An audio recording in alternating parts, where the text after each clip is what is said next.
Gabón, buenas noches, señoras y señores, bienvenidos a una nueva edición de temas de actualidad. Hoy, en este tiempo de análisis y de tertulia, ponemos encima de la mesa un tema de actualidad, la ocupación de mi piso. Y esta actualidad nos la ha puesto en bandeja precisamente lo que conocíamos la semana pasada, que una familia de etnia gitana ocupaba una casa en el barrio de La Rabuda, en Musquis. A partir de ese momento, la indefensión, la impotencia de los propietarios de esa vivienda, que ven cómo no pueden ejercer su derecho de propietarios de la misma. Esto dicho en pocas palabras, solamente para situarnos y saber lo que piensan ustedes y sobre todo lo que nos van a aportar nuestros invitados de hoy, que son los auténticos expertos en este tema. Saludamos en primer lugar a Pedro Jáuregui, viceconsejero de Vivienda del Gobierno vasco. Gabón, buenas noches, bienvenido. A su lado se encuentra César Charro, experto en seguridad. Gabón, buenas noches, bienvenido también. Juan Carlos Mediavilla, juez de Baracaldo. Gabón, buenas noches. Gabón, buenas noches. Y finalmente, Eric Vázquez, abogado, experto en Derecho Civil. Gabón y buenas noches. Gabón. Términos o calificativos, bueno, un poco unos mensajes que dábamos en las presentaciones. Impotencia, indefensión. ¿Cómo es posible que ocupen tu casa y el que lo ocupa tenga más derecho que el propietario? ¿Quién quiere romper el...?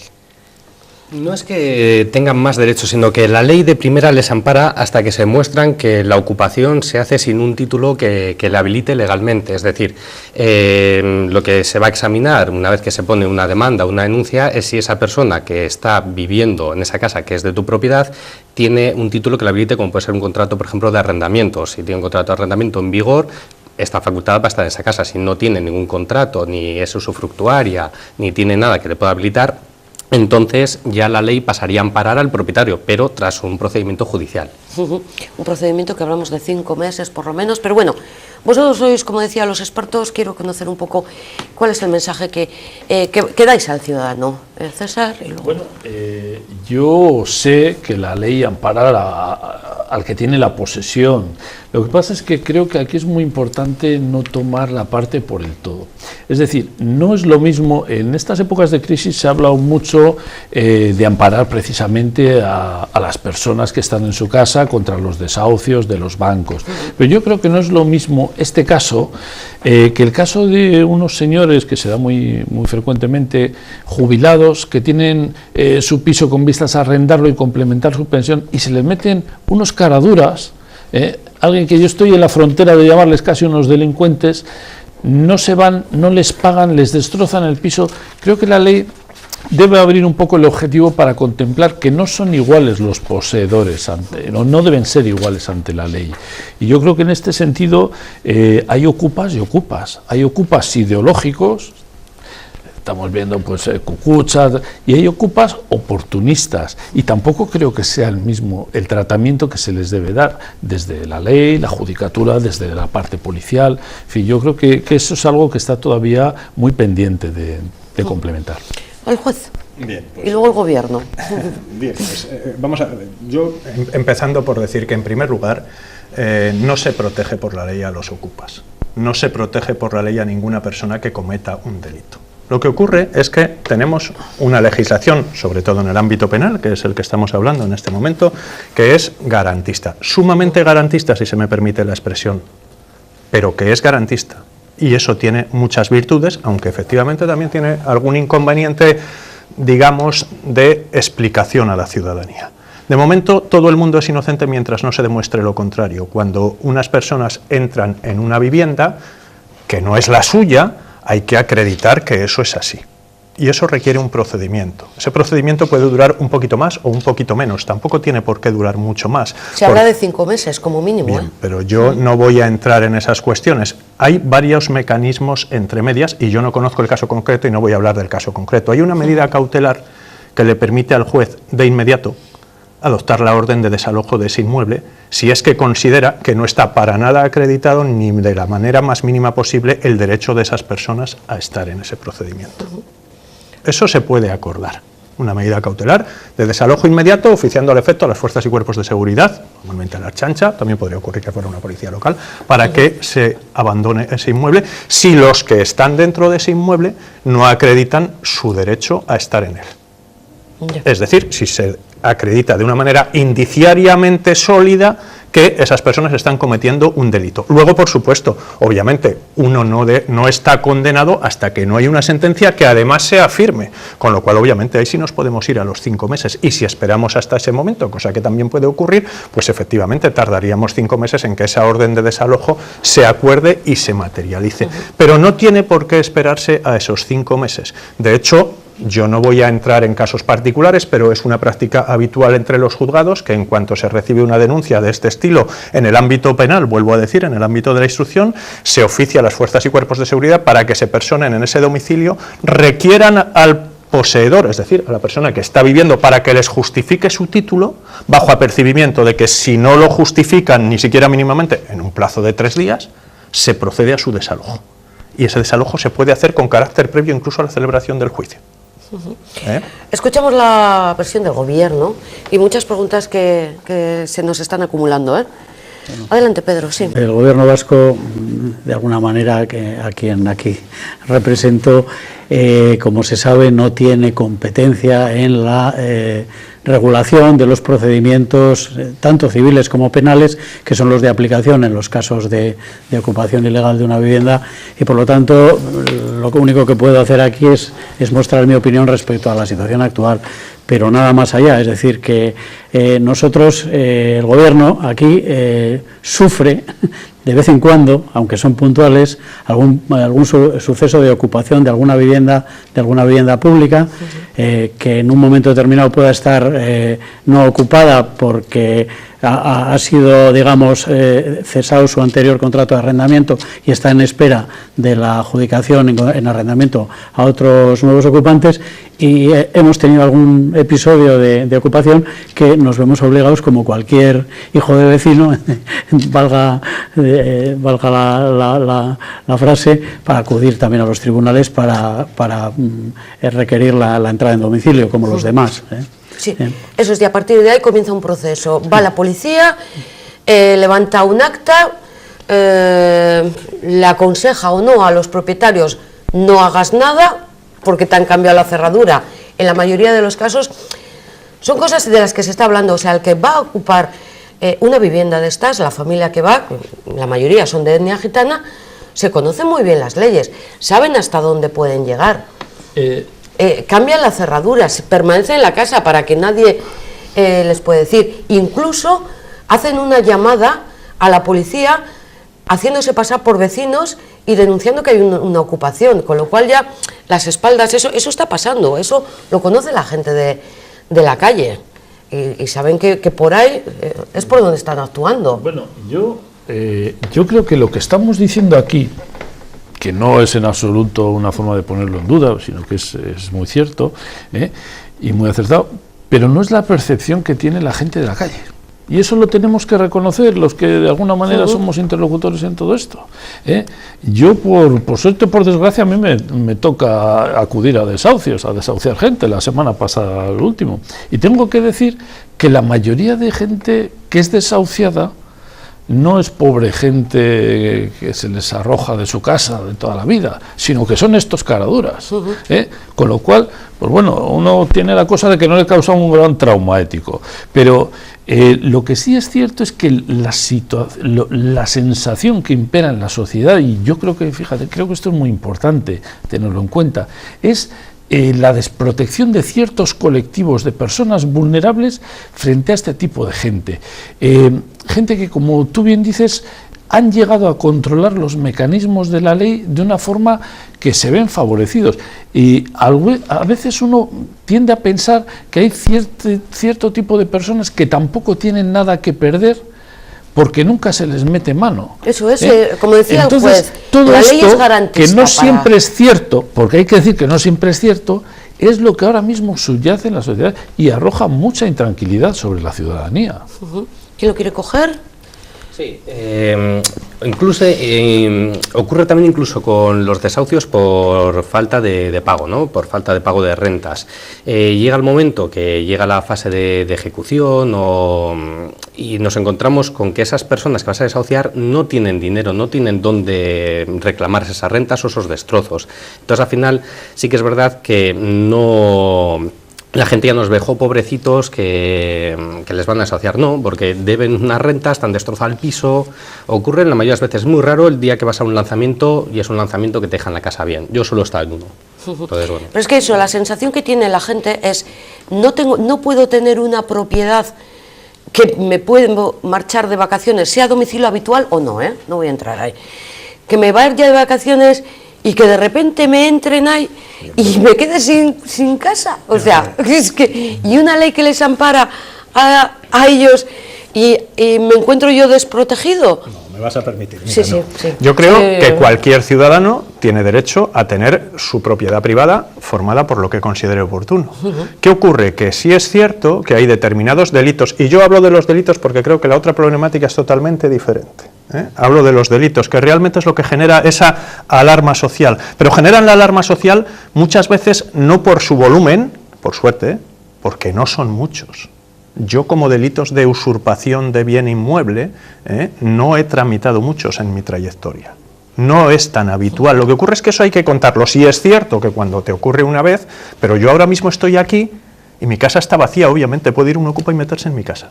¿Eso significa que mi propiedad no está protegida? No, siempre hay delincuentes. También tengo mi coche y me pueden robar mi coche, también tengo mi cuenta corriente y me pueden hacer un desfalco en mi cuenta corriente. ¿Qué ocurre? Que parece que eso ya, como lo tenemos más asumido, no nos genera tanta inquietud.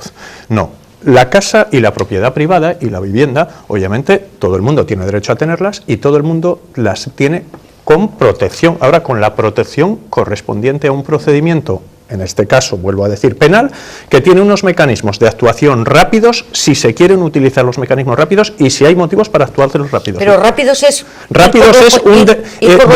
denuncia en vía penal y en 5 días puede haber una resolución de un juez diciendo que se desaloje ese inmueble, si no, y digo 5 por decir, si no se acredita ningún derecho a estar en ese inmueble.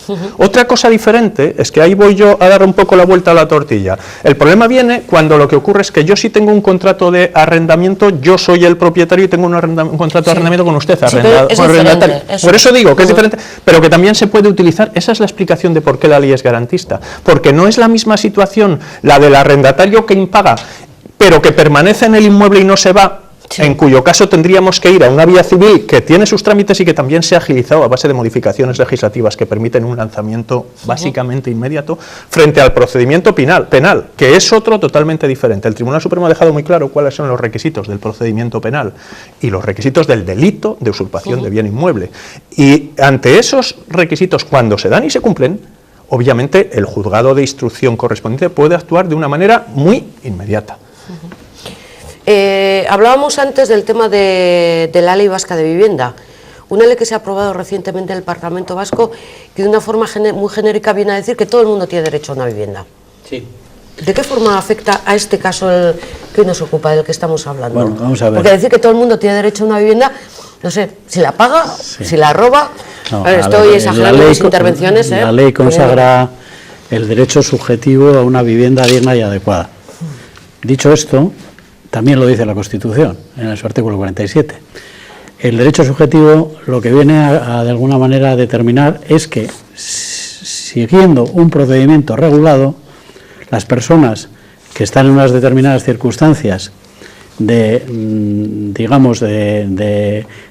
riesgo, con vulnerabilidad, con riesgo de exclusión social, etcétera, tienen, o el Parlamento Vasco les otorga la capacidad de acceder a una vivienda o a una prestación económica sustitutoria, a una vivienda en arrendamiento, evidentemente.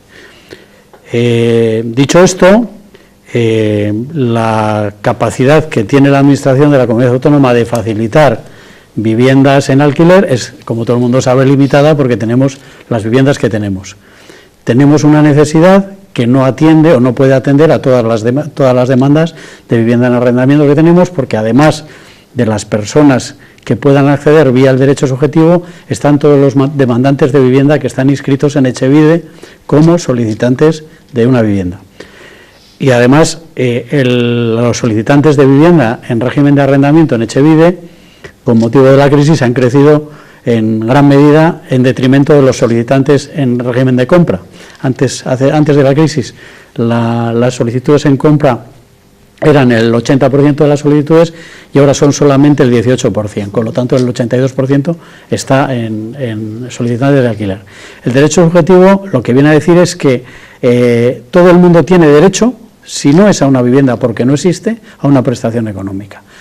A una prestación económica que le sirva para pagar el alquiler, para lo cual el gobierno compromete presupuestos públicos a una ayuda al alquiler. Y ahora lo llevo a mi terreno.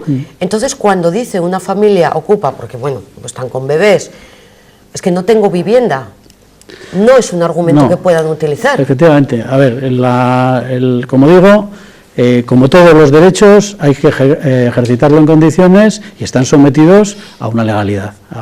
Ahora mismo hay una ley vigente que va a ser desarrollada durante este próximo año con un reglamento, que estamos trabajando en él y está muy adelantado, lo vamos a empezar a tramitar ya en las próximas semanas. Que por cierto no se aprobó por unanimidad esa ley, ¿eh? No se aprobó por unanimidad, pero sí se ha aprobado por unanimidad en el Parlamento Vasco unas proposiciones no de ley durante el pasado ejercicio, en el que consagran el derecho subjetivo, en el que establecen la figura del derecho asumida por todo el arco parlamentario y que de alguna manera nos están marcando la línea por la que tiene que ir el desarrollo de la ley a través del decreto. Y va a ir en estos términos, es decir, una limitación de ingresos por arriba, a partir del cual no se tiene derecho acceder vía derecho subjetivo, sino que ya se supone que a partir de unos ingresos eres demandante de vivienda como el resto, es decir, que tienes que someterte a unos procedimientos de limitación de ingresos mínimos o máximos. Si no te vas a la privada. Y si no te vas a la privada, a partir de que tienes unos ingresos elevados, se supone que puedes acceder al mercado privado de la vivienda. Todo esto dicho, también con la matización de que todo el mundo sabe que no existe un mercado del alquiler ahora mismo que pueda facilitar el acceso al alquiler privado en unas condiciones razonables, porque no hay oferta de alquiler. Porque nadie se fía. No, bueno, efectivamente, pues porque nadie se fía, porque todo el mundo tiene el prurito de la vivienda en propiedad, hay una cultura de la vivienda en propiedad muy arraigada que no se da en Europa y se da aquí. Entonces, para cambiar todo eso y ajustarnos a las demandas sociales es preciso que pase tiempo y que el gobierno vasco y los poderes públicos inviertan en vivienda y destinen presupuestos públicos de una manera decidida en promoción de nueva vivienda en alquiler y movilizando el mercado para que se pueda ofertar más vivienda en alquiler, con los medios legales y jurídicos que tiene. César, pedía. Bueno, a mí me parece, la ley de gobierno vasco me parece muy loable. Yo creo que rompe el techo constitucional. El juez y el abogado me corregirán si me equivoco, porque el derecho a la vivienda está en la Constitución como un principio rector de la política social y económica. También el derecho al trabajo. Pero claro, efectivamente, y ahí es donde voy yo a mi argumentación siguiente. Yo cuando veo en la televisión esa señora con un niño en brazos que dice, es que no tengo vivienda y tengo derecho a... Vamos a ver, mira, los derechos hay que decirle a todo el mundo que no se ejercen por propia mano en una sociedad democrática, que hemos hecho un contrato social por el que cedemos nuestra capacidad de ejercer esos derechos a la administración que nos la otorga, nos lo facilita. Si usted no tiene vivienda y está en Euskadi y con esta ley ahora tiene un derecho subjetivo a la vivienda, tendrá que ir donde tenga que ir a pedir ese derecho, no meterse en mi casa aprovechando que yo soy una persona vulnerable, también como usted, que a lo mejor soy un jubilado, porque no se van a meter en casa de 4 señores de 1,95 generalmente. Se meten o de donde cargos saben, políticos, claro, se meten donde saben que la fuerza física no les va a expulsar de un día para otro. Entonces, eso es un abuso del derecho. Y yo creo que para eso la ley tiene que dar una respuesta y yo, en lo que me toca, siempre la voy a pedir más inmediata. Igual de garantista, pero más inmediata. Porque estamos viendo muchas veces esas situaciones que se alargan en tiempo. Sí, porque es que hay los derechos de uno y los derechos de otro. Habrá que compaginar un poco todos ellos. Vamos al lado jurista de la mesa. Sí, volviendo al derecho a la vivienda digna, me he encontrado en ocasiones con contestaciones a la demanda de compañeros que alegan precisamente esto, ¿no? Metes la demanda civil de desahucio por precario y te encuentras la contestación alegando que esta persona tiene derecho a una vivienda digna, que no tiene dónde ir, una situación de desamparo, y los tribunales hoy son claros. No es suficiente motivo de oposiciones, es decir, si no consiguen demostrar que están ocupando esa casa mediante un título hábil, en principio esto no es un motivo de oposición y por lo tanto se decreta el lanzamiento. Entonces, ese derecho a vivienda digna, pues como hemos dicho, hay derechos pero también hay obligaciones y hay cosas que no se pueden hacer. Sí, pero el fin será ese, pero ¿en cuánto tiempo? En vía civil, pues nos estamos moviendo en unos plazos mínimos de unos 6 meses, que se pueden retrasar un poquito más si la parte demandada, que normalmente se la saben todas, como hemos un poquito comentado, aquí, pues, claras, decide solicitar abogado de oficio, abogado y procurador de oficio, porque normalmente suele ser gente insolvente o que tiene muy pocos medios. Entonces, una vez que el denunciante tiene que pagar a su abogado y a su procurador. Eso es. Y sin embargo, se está cogiendo todavía. Tienes ganas de intervenir. Podrían solicitar justicia gratuita en caso de que no tuviesen también medios, ¿no? Pero eso también te retrasaría porque lógicamente se envía al SOJ, al Servicio de Orientación Jurídica, y se mira a ver si hay capacidad o no. Sí, es justificado. Pero bueno, vamos a suponer que el demandante en este caso inicia los trámites mediante una demanda contratando un abogado privado y un procurador.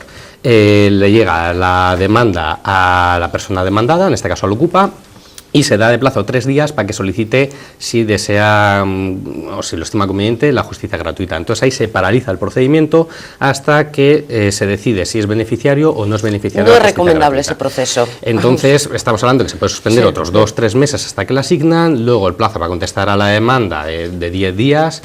Y luego, pues efectivamente, hasta que se señala juicio, lanzamiento, pues mínimo 6 meses. En Baracaldo sé que va bastante más rápido, Bilbao tarda un poquito quizás más en los plazos. Bien, yo creo que volvemos un poquito, ¿no? O sea, estamos hablando de cosas distintas, ¿eh? Estamos hablando del procedimiento civil, ahora Eris hablaba del procedimiento civil, y estamos hablando, por otro lado, de los delitos que se cometen y de cuando se comete un delito, y no es lo mismo. Yo quiero insistir en eso, no tiene nada que ver. Por lo demás, dejar muy claro, efectivamente, como ha dicho César, perfectísimo, o sea, lo que acabas de decir, desde luego demuestra que tienes un conocimiento jurídico importante, o sea, está claro. La ley del gobierno vasco, efectivamente, supera, y lo has definido muy bien, yo no me hubiera atrevido a decirlo así, pero supera lo que marca la Constitución. Efectivamente, la Constitución encaja el derecho a la vivienda como un principio, en definitiva, que es un desideratum. No tenemos que ir hacia ahí. El gobierno vasco lo ha dicho. ¿Tanto teníamos que haber superado el listón? ¿Y por qué no? Sí, yo creo que sí. Porque yo creo que crea sí. indefensión. No crea indefensión. No crea indefensión. Eso no justifica, eso no significa nada. La ley lo que genera es una obligación para las administraciones de atender a cualquier ciudadano que acuda ejercitando su derecho subjetivo, cosa que se puede hacer en el País Vasco y no se puede hacer en otros territorios autonómicos porque la competencia de vivienda sí está transferida, en los que no hay una ley similar. Pero es que no tiene capacidad pero si no tiene, pero perdona, si no tiene capacidad, viviendas. si no tiene capacidad es problema del gobierno vasco. Él tendrá que ingeniárselas para eso, pero sí es una ley importante. Quiero añadir otra cosita que es muy importante también. Estamos hablando del derecho subjetivo. Es que hay otro dedo en la llaga que quizás también sea bonito meter. En relación con la ley de vivienda, a la que yo he valorado positivamente ahora mismo, os digo y os he indicado, está suspendida en una parte importante porque está recurrida por inconstitucional y obviamente cuando tú has dicho que no se probó por unanimidad, todos tenemos claro que por eso está recurrida por inconstitucional, porque no todos estaban de acuerdo. Curiosamente, las disposiciones de esa ley que están recurridas por inconstitucionalidad son aquellas disposiciones que también en teoría atentan a ese derecho de propiedad del que tú hablabas. La ley vasca pretendía decir que si yo mi inmueble no le vinculo a la función social de la propiedad, y una manera de vincular a la función social de la propiedad es que si lo tengo vacío, no lo ponga a disposición de un alquiler social, me la pueden llegar a expropiar. Bien, eso está recurrido y por eso no está vigente, pero entonces nos encontramos... Eso ya ha sido llevar... No, eso está escrito y si no está vigente hoy en día en el País Vasco es porque está recurrida ante el Tribunal Constitucional. Y yo no digo que sea malo. Pero es una ley injusta Bueno, para el propietario de una, dos o viviendas. Es una ley casi comunista. No, bien, yo no voy a perdón, yo no voy a entrar en esos calificativos. No, yo creo que por supuesto. Yo creo, pero simplemente yo creo que responde a una sensibilidad y a una necesidad que efectivamente teníamos y que tú acabas de apuntar. Si te reconocemos por un lado a todos los ciudadanos ese derecho subjetivo a tener una vivienda, pero yo no tengo capacidad, tengo que sacar esa capacidad de alguna manera, y como efectivamente no el gobierno vasco, hay una tradición sobre la función social de la propiedad y sobre que en definitiva todos los derechos que se nos reconocen a los ciudadanos en este bendito país y en otros están supeditados a un bien común superior, que eso es de siempre, sí, estado de bienestar, que por lo tanto tendríamos a lo mejor que colaborar todos de una manera o de otra, bien, y esa es una manera, bueno, pues criticable o no criticable, pero en cualquier caso, y dejando muy claro, ya no solo desde la perspectiva de la ley de vivienda y desde la perspectiva civil que hemos dicho, también desde la perspectiva penal, vuelvo a mi perspectiva, la penal. Sí. El Tribunal Supremo tiene muy claro que nadie se puede meter en una casa ajena invocando que está en una situación de necesidad y que tiene un derecho subjetivo. Hay un eximente, que es el estado de necesidad, que es aplicable a todos los delitos. El ejemplo claro del estado de necesidad es que estamos en un avión que se va a estrellar, solo hay dos personas que somos tú y yo, y un único paracaídas. Obviamente, si yo te pego 2 puñetazos y salto yo puedo ser responsable de un homicidio, pero estaba en un estado de necesidad, por lo tanto no se me va a condenar penalmente. Otra cosa es que tenga que responder de las consecuencias civiles. Esto es igual. Yo puedo tener derecho a una vivienda digna, pero si eso no significa que tenga que ser la tuya y que tenga derecho a entrar. Yo tengo que ejercitar mis derechos por los cauces que ejercitas. Y eso sí, ojito, ahí se plantea el problema. Y si yo lo he hecho y pese a todo no tengo un inmueble en el que atender, en ese caso, cabría la posibilidad de que yo accediera a la vivienda de un particular, estaría cometiendo el mismo delito, ojo, pero quizás sí estaría en un estado de necesidad. ¿Y eso qué supondría? Para que veáis el cierre de círculo. Eso supondría, porque no quiero que esto dé una sensación de impunidad. Eso podría conducir a que a mí no se me impusiera una pena, no se me metiera a la cárcel, no se me metiera una multa, pero no a que se me permitiera seguir viviendo. Se me echaría de ese inmueble, tendría que reparar los daños causados, porque las responsabilidades civiles, cuando se aplican en circunstancias eximentes, de que se eximen de responsabilidad, no se quedan por ello condonadas tampoco. Por lo tanto, yo me tendría que ir de esa casa, no me condenarían, es decir, encima no me meterían a la cárcel, pero obviamente mi estado de necesidad no justificaría que yo siguiera viviendo en esa casa. Tendría que pagar... Y si he roto la cerradura, tendría que pagar la cerradura. Que y bueno, si he no roto... van a pagar porque se declaran insolventes. Bueno, eso ya se verá. Volvemos a la misma. Aquí tenéis una RGI que en la medida de lo posible es embargable a esos efectos en la medida en que supere determinados mínimos y a lo mejor de ahí podemos sacar... Así se solucionó el problema de la ocupación en las Julianas, en Abanto, porque cobraban la RGI y le dijeron, oye, estás cometiendo un delito. Quien comete un delito no cobra la RGI. Y creo que pasó algo parecido también en la Arboleda, tampoco me quiero meter más berenjenales, pero bueno, más o menos siempre son... Yo lo que creo es que no se puede mezclar aquí las cosas. El derecho subjetivo no tiene nada que ver con la ocupación, no tiene nada que ver. El derecho subjetivo está regulado y las personas tienen que acreditar pero yo, que son... muy lista, digo, hay un derecho subjetivo a la vivienda, me acojo a él, como a la quinta enmienda. Puedes invocar lo que te dé la gana, pero estás incurriendo en un ilícito penal o en un problema civil. Ya, pero yo voy luego donde el señor juez y le digo, oye, que yo soy vulnerable, que tengo aquí a unos niños muy pequeños... Y yo te digo, me has agotado todos los recursos que la Administración del País Vasco, que te reconoce el derecho subjetivo magníficamente bien, te lo has agotado todo, y si no me lo acreditas estás cometiendo un delito. A ver, el problema de que este tipo de supuestos se da gente en personas que no tienen ningún apego a ningún procedimiento ni a ninguna norma, o sea, están fuera de toda norma, de todas absolutamente. Ocupan una vivienda con una patada en la puerta y probablemente algunos pueden ser preceptores de prestaciones o no, pero son gente pues que se mueve pues totalmente al margen del derecho y de la legalidad. El reconocer un derecho no quiere decir que su ejercicio sea ilimitado. Hay que, como digo, acreditar una serie de requisitos de empadronamiento, de tener menos de unos ingresos, de necesidad real de una vivienda, o estar en situación de exclusión social o tal. Hay una serie de requisitos que están regulados. Ninguno de los supuestos de ocupación ilegal son compatibles con eso. O sea, son cosas distintas. Lo de que invocar el derecho subjetivo, me parece que es, pues no sé, una... Muy de película. Muy de película, vamos. Vale. No, sí. Y otra cosa te voy a decir, lo de que hablabais un poco de que al reconocer los derechos subjetivos se empieza así y luego acabamos de esta manera. me parece que eso también es un argumento, pues absolutamente, no sé ni cómo calificarlo, porque precisamente en el derecho subjetivo y el reconocimiento del derecho subjetivo, como digo, todos los grupos parlamentarios por unanimidad han hecho unas proposiciones no de ley en este sentido durante el último año, y ahí están desde el Partido Popular hasta Bildu, Bildu y Podemos, pasando por el Partido Socialista y por el Partido Nacionalista Vasco. Eso no tiene nada que ver con el tema de que hoy nos ocupa. Mira, en España, ahora mismo leí el otro día un artículo que hablaba de un informe de que hay 83.000, del orden de 83.000 viviendas ocupadas. En Euskadi ese fenómeno es absolutamente insignificante, o sea, es totalmente anecdótico. ¿Qué ocurre? Que hay grandes promociones de vivienda protegida o no protegida, de vivienda libre, que se han hecho en las periferias o en las zonas litorales del Mediterráneo y demás, que no se han vendido, que se han quedado en manos de entidades financieras o de fondos de inversión o de quien sea, y ahí se han producido fenómenos masivos de ocupación. Que no es justificable tampoco. Que no es justificable, pero no tiene nada que ver con lo que estamos hablando hoy en esta mesa. Eso es otra cosa. Yo creo que no se puede mezclar una cosa con la otra, como muy bien has dicho también, con los temas de ocupación por razones ideológicas y buscando alternativas habitacionales y alternativas sociales, que yo creo que tienen otro tratamiento, y que deben tenerlo, otro tratamiento mucho más político, mucho más de gestión de la ciudad.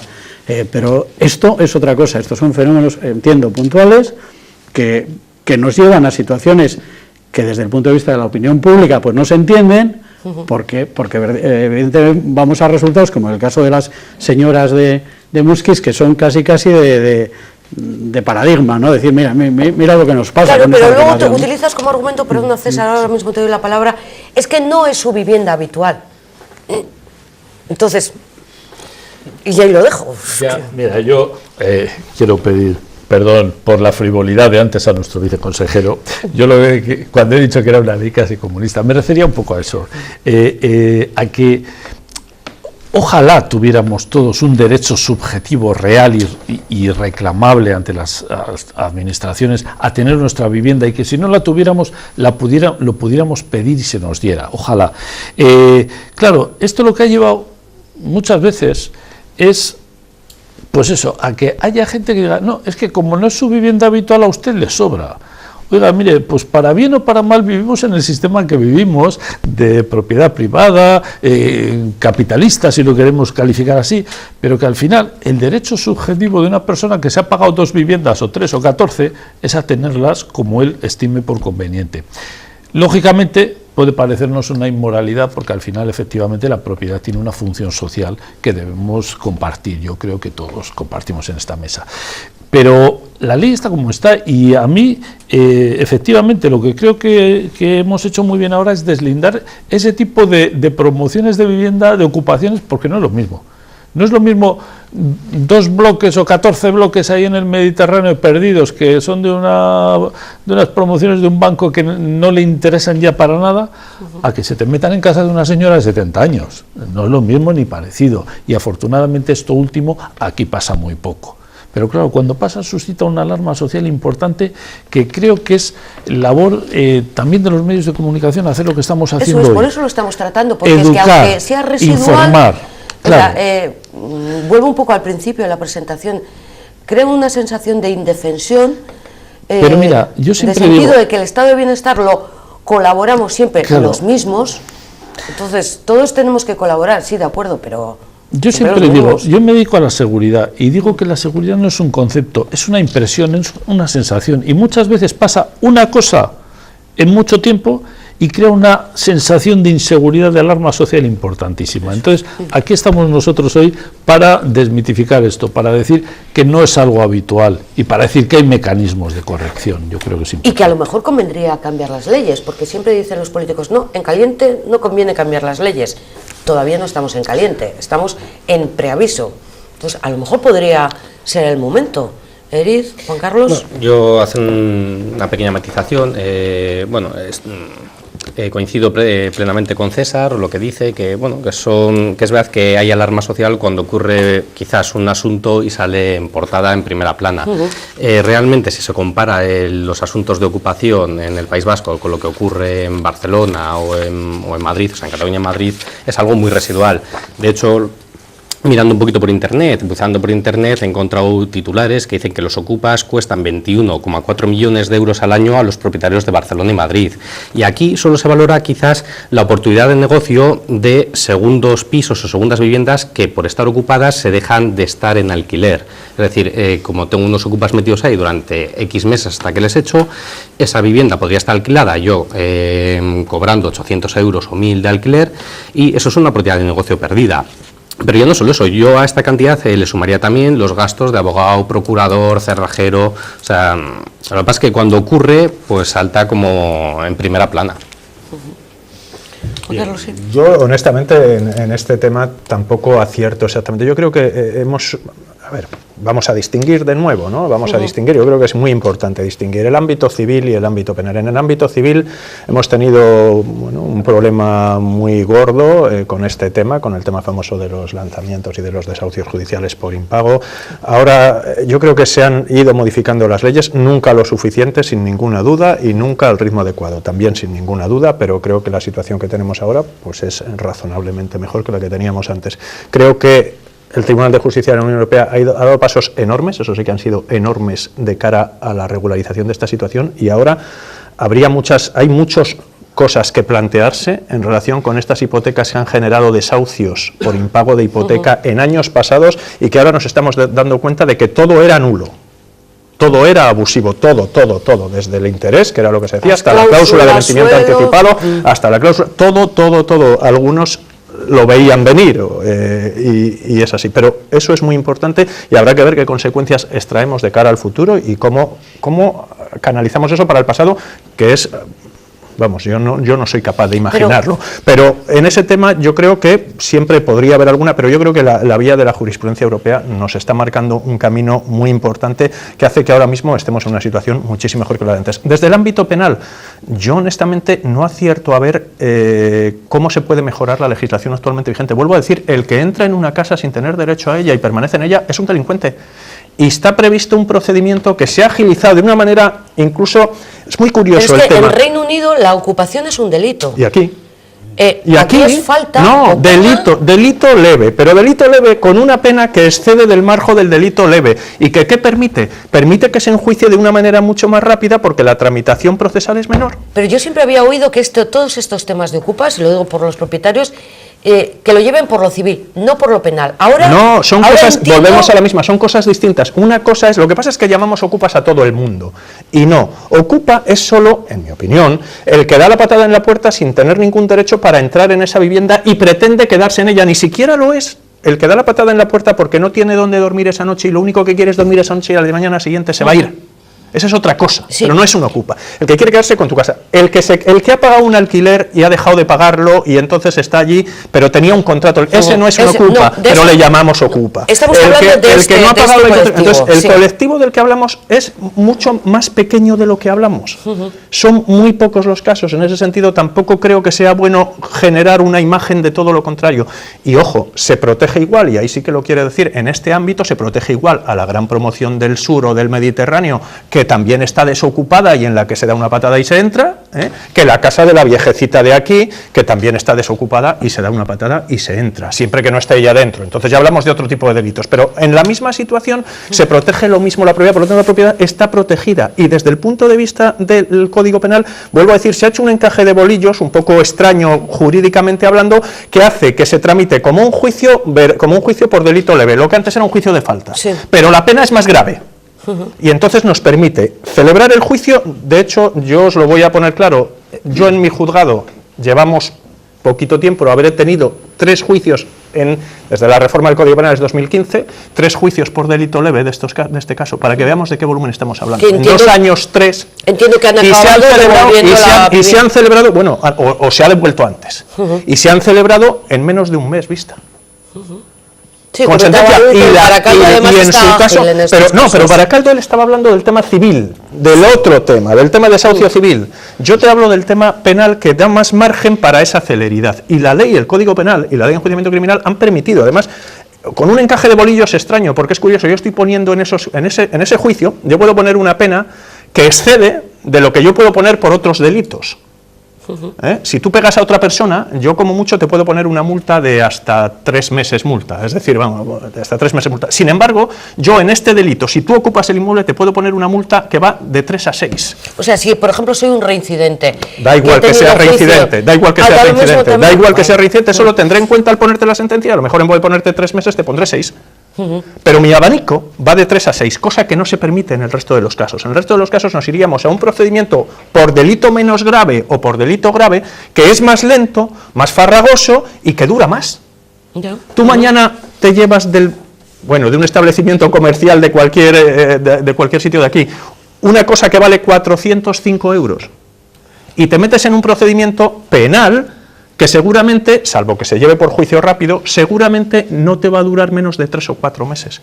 Y yo te estoy diciendo que este procedimiento, en el caso de una patada en un inmueble, se tramita en condiciones normales, en un juzgado que esté razonablemente bien, como son la mayoría de los de instrucción de Baracaldo ahora mismo, en un mes. Y la medida de desalojo, que es la que interesa a la persona, se puede haber acordado bastante antes, si es que hay mimbres y si es que hay motivos para haberla acordado antes. ¿Más preguntas o nuevos argumentos? Porque yo tengo alguno también, pero... Yo quería decirle a Juan Carlos que entenderá que la gente que nos está viendo estima que lo tiene mucho más fácil para recuperar su propiedad la entidad bancaria que tiene esas promociones ocupadas que una señora. Y yo creo que aquí estamos también ante el problema de la percepción que tiene la sociedad de cuál es el acceso a la justicia, de que si esta justicia es igual para todos o no lo es. Y este es otro debate quizá, pero ahí está. Cuando pasan estas cosas, cuando pasan pues no sé, estas cosas que tenemos ahí en Ollerías Bajas y tal, la gente dice, oiga, es que esto si pasa en casa, en el barrio de no sé qué político, de no sé qué tal, esto seguro que no es lo mismo. Pues yo te diré que a eso y ahí lo dejo. No, te voy a contestar yo en cuanto a que a nosotros, como he dicho, y de forma muy marginal y muy puntual, pues hemos tenido episodios de ocupación en alguna vivienda pública, y el procedimiento para el gobierno vasco es exactamente igual que un particular, y tenemos con los mismos plazos que un particular. O sea, porque es un procedimiento judicial que está fuera de tanto de los poderes públicos como de los poderes privados. O sea, hay que someterse todos por el mismo rasero. Efectivamente, y como insisto, aquí se dan de manera puntual, y yo creo que es más la alarma social que se genera un poco por las características de este último caso o de algún otro caso similar, que la entidad real del problema, por lo menos aquí a nivel de la pero el afectado dice, pero es que es mi problema. Correcto, y para mí es muy importante. Eso es humano y es entendible, totalmente.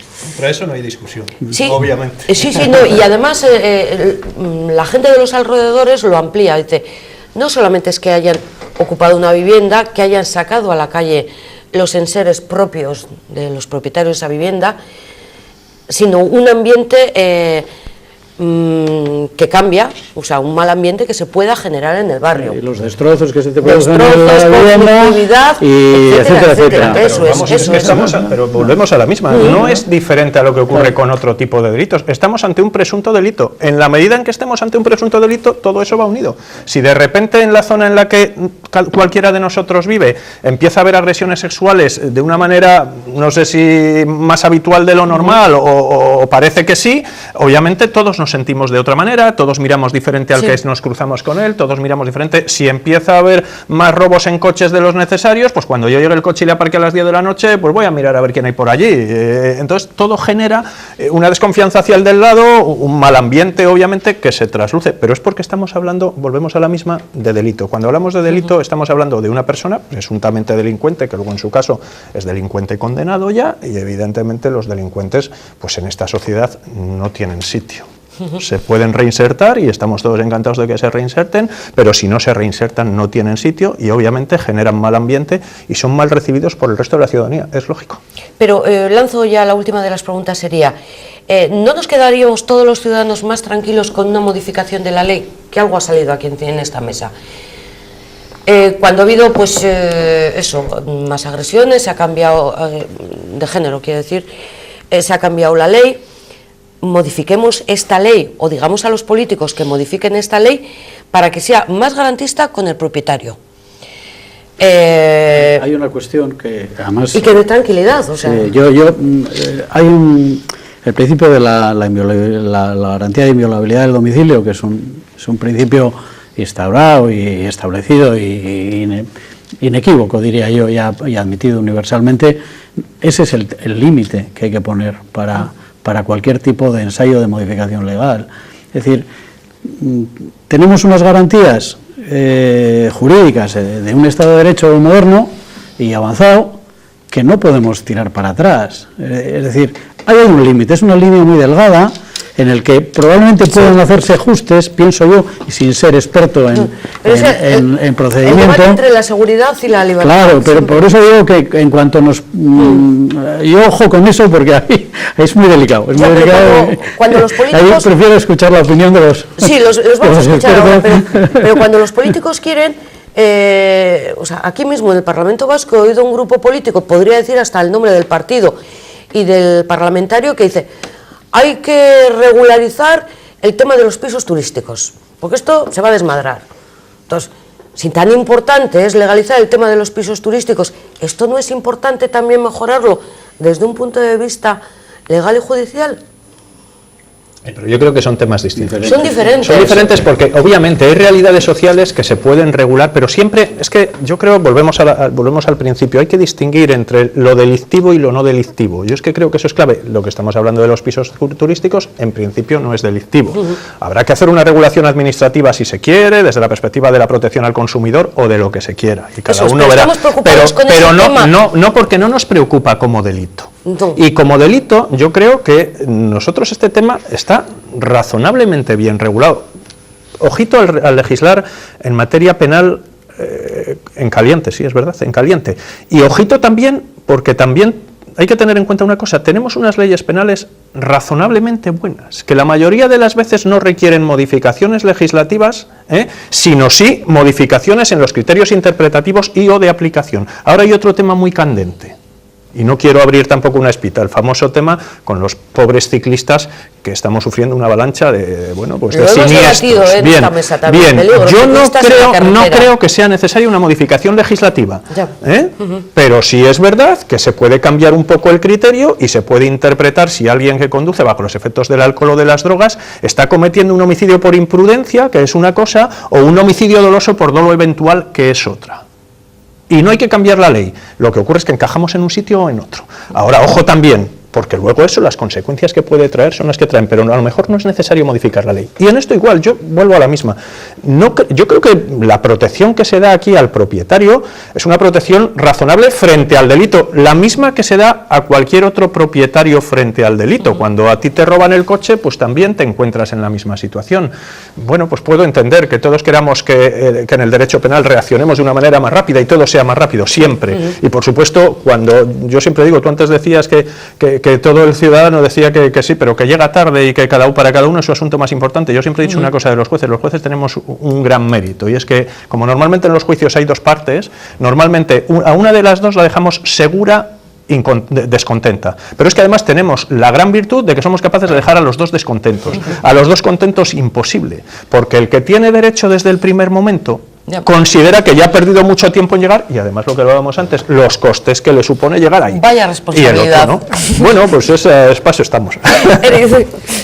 Sí, Volviendo al tema de la inviolabilidad del domicilio, es curioso, por ejemplo, que para que un policía pueda entrar en tu casa necesita o que se esté cometiendo un flagrante delito o una autorización judicial. Dices, sin embargo, un ocupa puede meter una patada a entrar y me cuesta sacarlo. O sea, sí que es verdad que hay cosas que dices, llama la atención como para unas cosas somos tan garantistas y para otras, pues haya que probar eso en juicio a ver si yo soy el legítimo propietario. Es curioso. Y el tema de endurecer las penas, opino igual que su señoría. Entiendo que no se consigue muchas veces endureciendo, en vez de multa, pues 3 años de cárcel o 5 al que se ocupe un bien inmueble. No, en Estados Unidos se aplica la pena de muerte y eso ha demostrado que no todos los años baja precisamente el índice de asesinatos, sino que se mantiene igual o sube. O sea, entiendo que no es la opción. Quizás buscar poner más juzgados de refuerzo para agilizar un poco los plazos, quizás podría ser una buena solución, pero entiendo que endurecer no sirve de nada. Yo voy a decir una cosa que es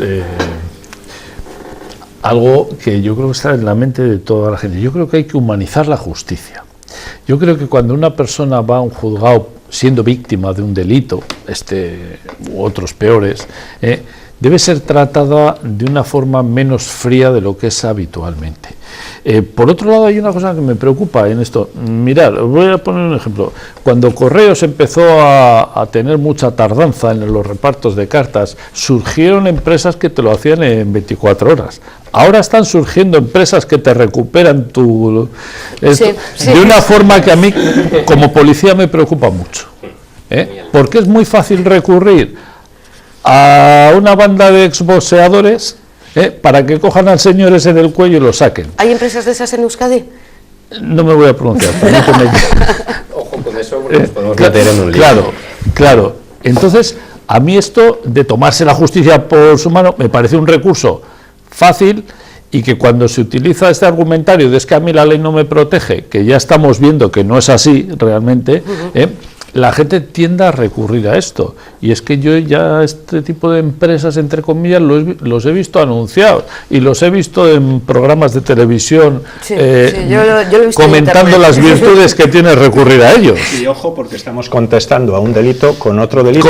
Y eso no se compensa. Esto no es lo que estamos hablando. No se compensa. Nadie tiene derecho a tomar. Acordaros de las empresas que se dedicaban a cobrar a personas presuntamente deudoras o deudoras ya confesas, morosos, y acabaron muchos de ellos y muchas personas y muchas empresas con problemas penales por la vía del delito de coacciones y de algún otro más, y eso, bueno, pues acaba pasando.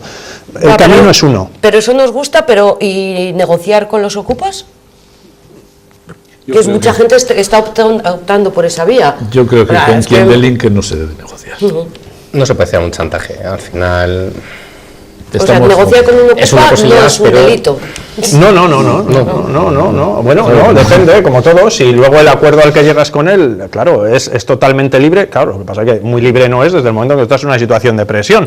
Pero bueno, se supone que en esa situación todos estamos en situaciones de presión cuando negociamos, ¿no? Todos los ocupas que tengan en viviendas del gobierno vasco se unen y dicen, bueno, vamos a negociar. No tenemos, afortunadamente no tenemos muchos, y bueno, pues se detecta inmediatamente el caso de una ocupación y se acude inmediatamente al juzgado. La administración lo tiene muy difícil para negociar, mucho peor. Mucho peor. ¿Pero la administración lo lleva por lo penal o lo lleva por lo civil? Pues depende. En el caso nuestro, pues supongo que los servicios jurídicos de cada delegación determinan el procedimiento más idóneo. Ya digo que son situaciones muy puntuales y que se pueden producir en el momento en que una persona ha abandonado porque ha terminado su contrato y hasta que entra otro, que alguien se entera, o uno que se va le dice a otro, oye, que métete aquí, y se mete sin título, pero claro, a veces igual sin título, pues no tienes un argumento para ir a la acción penal inmediatamente, sino que probablemente te veas abocado a la acción civil, que es más lenta. Entonces, digo esto porque son procedimientos muy contados con los dedos de la mano los que se dan, son muy puntuales. ¿Y es verdad que no se puede cortar luz ni agua? Cosa, que no tiene nada que ver con la situación en otras comunidades autónomas. En Cataluña, en Madrid... Sí, estabais comentando que es muchísimo. Lo de Madrid, por ejemplo, es espectacular, ¿no? Bueno, igual están más amparados también. No, lo que pasa es que es mucho más masivo el tema y es mucho más, yo diría que incontrolable.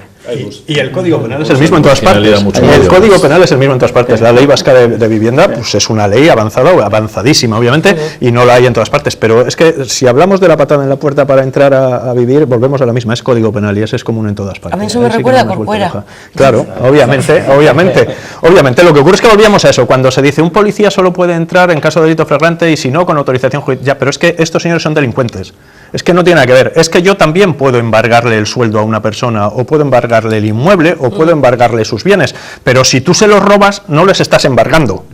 Estás haciendo otra cosa, y esto es otra cosa. Entonces, no es claro, eso es un delincuente. El que es un delincuente, y la respuesta contra él, Código Penal y Ley de Enjuiciamiento Criminal, Código Penal en la medida de lo posible. Y a día de hoy, el Código Penal que tenemos, volvemos a la misma, y ahí sí que... De acuerdo con dos cosas que habéis dicho, ¿no? Una por tu parte la humanización, pero eso tiene que ser extensible a todo. Tenemos que intentar conseguir que seamos más,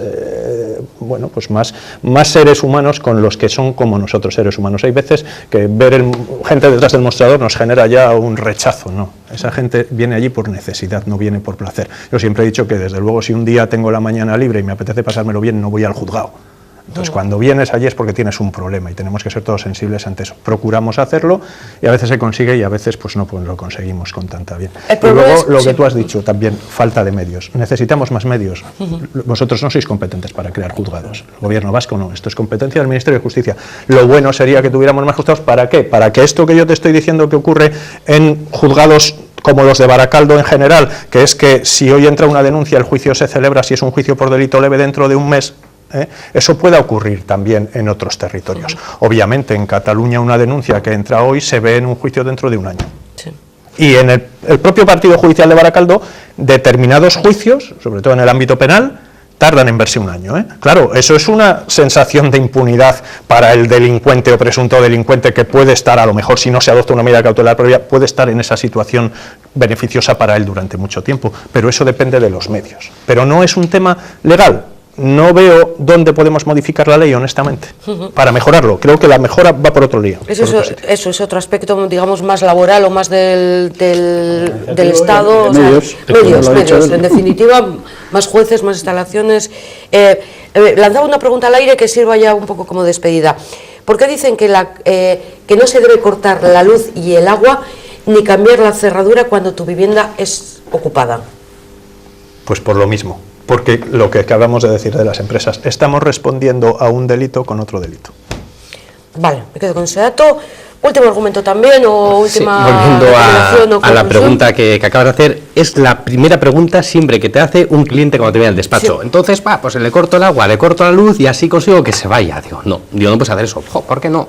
Porque no, estás cometiendo un delito. Lo mismo que si hablas con un matón de estos para que le dé un susto y le partas las piernas y se le va de las manos, pues ahí igual has cometido un delito todavía más grande que el que han cometido contra ti. Entonces, ojo con estas cosas, existe un cauce legal, tanto penal como civil, vamos a actuar en esa vía para evitarnos otros sustos. César. Pues mira, yo ahí discrepo de vosotros dos, porque creo que el que es titular de un contrato de luz y de agua debería poder rescindirlo cuando le apetezca, como el resto de los contratos, y no estar al albur de que alguien sin título jurídico ninguno haya ocupado su vivienda y encima le tenga yo que estar manteniendo con mi dinero y con mi esfuerzo en ese piso por no poder cortarle los suministros. Yo creo que eso es una de las cosas que deberíamos cambiar, fíjate. Terminamos también con Pedro Jauregui. Bueno, yo simplemente decir que por si hubiera habido aquí la sensación de que el tema del acceso a la vivienda, de la necesidad de favorecer el acceso a la vivienda, pudiera dar cobertura a algún tipo de situaciones de estas, desmentirlo absolutamente. Y simplemente el derecho objetivo de acceso a la vivienda lo que pretende es dar satisfacción a una demanda social que tenemos en este país y que como una necesidad social hay que atenderla. Y el derecho objetivo es una herramienta más que garantiza la posibilidad de que mucha gente que está esperando acceder a una vivienda por falta de recursos no puede. Entonces, pues lo que intenta facilitar es esa posibilidad, pero en ningún caso al margen de la legalidad y siempre sometida a una serie de requisitos. Que eso que quede bien claro. Sí, y lo que pretendemos en este programa también es ofrecerles toda la información, siempre desde un punto de vista fuera del sensacionalismo. De hecho, las intervenciones más sensacionalistas pues son las mías, porque lo que me toca es hacer un poco el papel del ciudadano, y las más oportunas y las más técnicas, pues de nuestros invitados. Así que muchísimas gracias por estar con nosotros, por toda la información. Gracias también a ustedes que nos siguen una semana más desde sus hogares, y que volvemos la próxima semana en temas de actualidad. Les esperamos. Gabón.